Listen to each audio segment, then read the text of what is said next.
Coke time. There's nothing like a Coca-Cola, nothing like a Coke. What do you say we have dinner together? Wonderful. Where? Oh, someplace where we don't have to dress, like your apartment? Coke time is anytime, anywhere. It's always time for ice-cold Coca-Cola.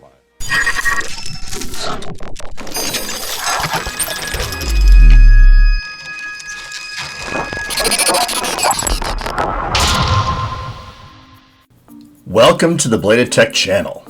Coca-Cola is the best tasting carbonated beverage in the world. It has been since its original formulation by pharmacist John Pemberton in 1886.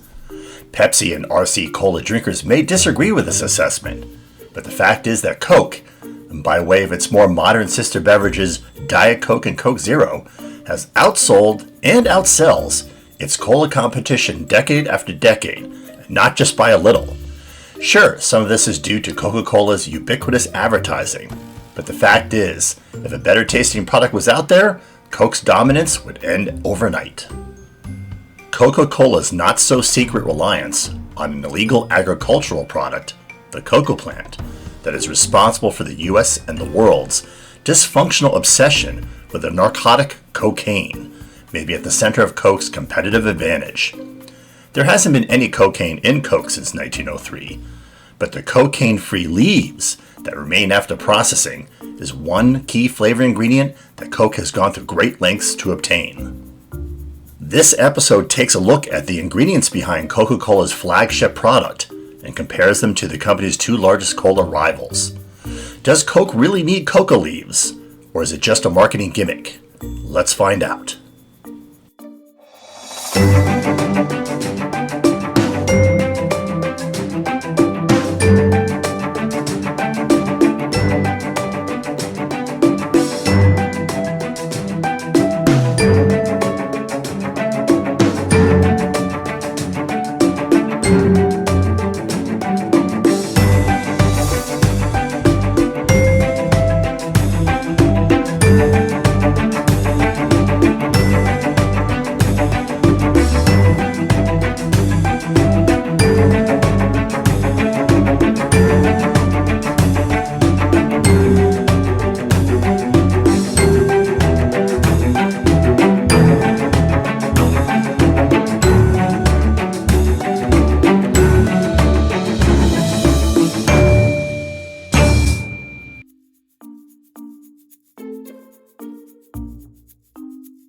In 1906, President Theodore Roosevelt managed to get Congress to pass the landmark Food and Drug Act, enforcing standards for the first time in the efficacy and safety of ingredients in food and drugs. The bill had been in work for almost 3 decades, while the patent medicine industry and its beneficiaries, primarily newspapers dependent on ad revenue, battled regulation. Medicines, particularly those sold to vulnerable families in the West with limited access to medical care, promised cures of everything from headaches to cancer, but were often little more than opiates, alcohol, or stimulants mixed with inactive ingredients. Often the inactive ingredients were toxic, such as the mineral oil-based snake oil. Enforcement of the Food and Drug Act fell to the Department of Agriculture's Bureau of Chemistry, the forerunner of the FDA, headed by longtime chief chemist Harvey Wiley. The Bureau began enforcement immediately, and a large number of ineffective and dangerous products were pulled from the market. Eventually, Wiley's jaundiced eye fell on the carbonated beverage industry, even then led by Coca-Cola. Although Coca-Cola no longer contained cocaine, advertising often promoted the stimulant effects of the beverage, largely due to the caffeine from the cola nut used as one of its ingredients. 3 years after the passage of the Food and Drug Act, Roosevelt left office after 2 terms. William Howard Taft succeeded Roosevelt and gave Wiley permission to pursue Coca-Cola. So one night in 1909, agents for the Bureau of Chemistry seized 40 barrels and 20 kegs of Coca-Cola syrup during a delivery from the Atlanta headquarters to a distributor in Tennessee, and sued the company for deceptive advertising and for adding a harmful ingredient, caffeine, to its product. It took 2 years for the U.S. government to try the case in court, and despite a bevy of witnesses and exhibits, Coca-Cola won. Frustrated by this setback and others, Wiley resigned his post at the Bureau of Chemistry. Wiley's resignation, coupled with a loss on appeal and the outbreak of World War I in 1913, meant that momentum for pursuing the case petered out. The case received a new lease on life with the election of Woodrow Wilson. Wilson's administration was set on curbing what it viewed as the excesses of big business. Wilson has successfully reduced tariffs that were seen to primarily benefit business interests at the expense of consumers in the Underwood Tariff Act of 1913, and then struck a blow against business trusts by establishing the Federal Trade Commission and bolstering antitrust provisions in the Clayton Antitrust Act of 1914.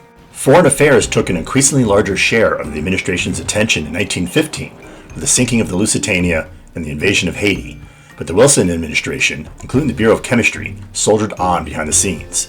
In 1916, the U.S. government appealed the case against Coke to the U.S. Supreme Court, and this time won, largely on legal technicalities, and the remedy was having the case remanded back to a lower court for retrial, and only on the question of caffeine, the court having ruled the case against the name Coca-Cola was legally moot. Coca-Cola, then still owned by company founder Asa Candler, the businessman who had bought Pemberton's formula in 1888, chose to make a tactical concession to the Bureau of Chemistry rather than to continue to litigate.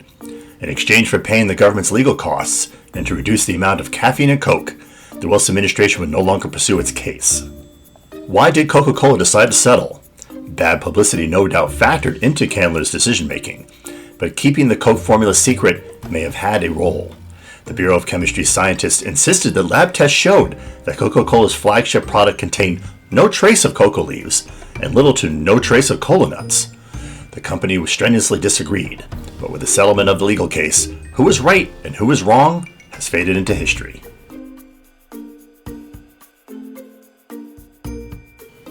Carbonated cola is so popular, it outsells all other forms of beverage in the world. So what's in it? To answer that question, let's take a look at market leader Coca-Cola. Coke's formula is a trade secret that has successfully remained so. We have the benefit of the Bureau of Chemistry's 1909 analysis. That analysis, along with some sensible assumptions about Coke's modern formulation, should get us pretty close to the true answer.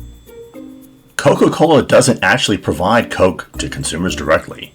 Instead, the company makes the syrup used to create the actual beverage, which bottlers achieve by adding water and carbon dioxide at their factories. Thus, we'll start our analysis by looking at the syrup itself. Once the Bureau of Chemistry tapped one of the kegs of syrup it had seized in 1909 and tested the product, it found that Coke was little more than caffeinated and colored sugar water. More specifically, the Bureau's chemists figured out that Coke was 52.64% sugar, 42.63% water, and 4.73% other trace ingredients. It was those trace ingredients that Harvey Wiley was interested in, as the Bureau suspected that at best Coca-Cola was deceptively marketed and at worst was a toxic stimulant due to the caffeine added to the drink. The Bureau's legal filings did not reveal a breakdown of the trace ingredients, but the Coca-Cola Company's own trademark filings with the U.S. government provide some clue. In those filings, Pemberton's formula included caramel coloring, cocoa leaf extract, lime juice, citric acid, caffeine, vanilla, nutmeg extract, and a small amount of aromatics. Taste and smell are tightly intertwined, so even trace amounts of aromatics can be important. Coke's selection of aromatics included lemon oil, cinnamon, nutmeg oil, cilantro, also known as coriander, and orange blossom oil, also known as neroli. The most significant ingredient after water and sugar was the coloring. This is followed by one or another form of citric acid, either from lime, lemon, or orange extracts, and then caffeine and vanilla. The 1909 formula was a significant departure from the original. In 1888, the formula required more than a quart of ethanol alcohol and 15 quarts of cocoa leaf extract in a 36-gallon batch of syrup.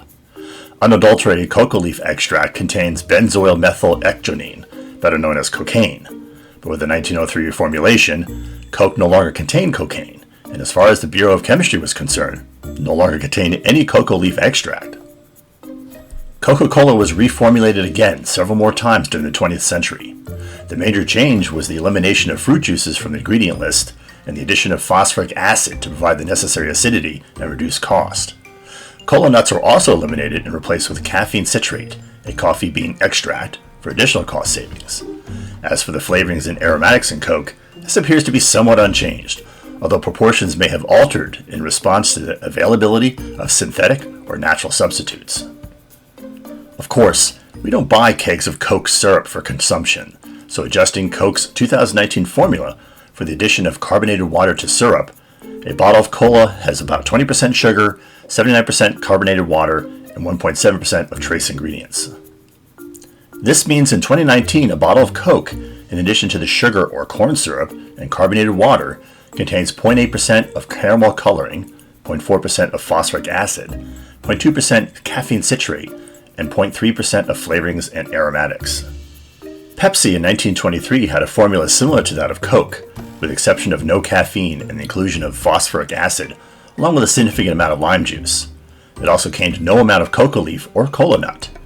Pepsi was also a little sweeter due to a higher concentration of sugar. Modern-day Pepsi doesn't have the lime juice, and it does contain caffeine, but it also contains a small amount of citric acid in addition to the ubiquitous phosphoric acid, and a departure from Coke's cola formulation. RC Cola, the third most selling brand of cola behind Pepsi and Coke, is very similar to Pepsi. Royal Crown's cola variation is even sweeter than Pepsi, however, and also contains acacia gum, a stabilizer, as a significant ingredient.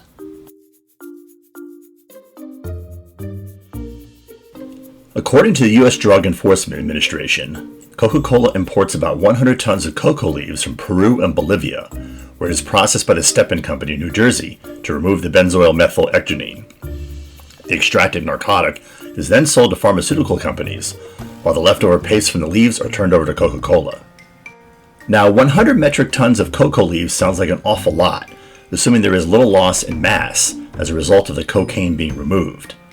But Coca-Cola and its bottlers manufacture 80 billion gallons of Coke every year. 80 billion. That means there is only 4.4 times 10 to the negative 5 ounces of cocoa paste for every gallon of Coke made. You don't need a mass spectrometer to realize that is an amount of paste well below the ability of any one person to detect in a can of cola.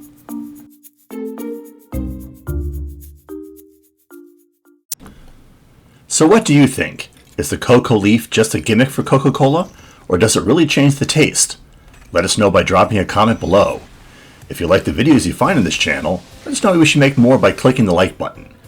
Hitting the subscribe button and the notification bell icon will also help you stay informed when new episodes are released. Links to previous episodes can be found below. Stay connected by occasionally checking our Instagram feed, where we post pictures from upcoming episodes, and our Twitter account, where all new episodes are announced. Thanks for watching.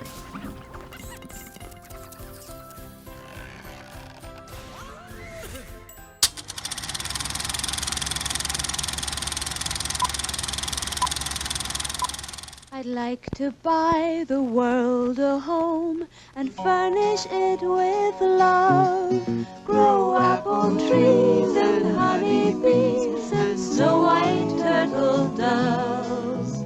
I'd like to teach the world to sing with me. Perfect harmony, perfect harmony. I'd like to buy the world a Coke and keep it company. That's the real. I'd like to teach the world to sing in perfect harmony, perfectly. And I'd like to buy the world a Coke and keep it company.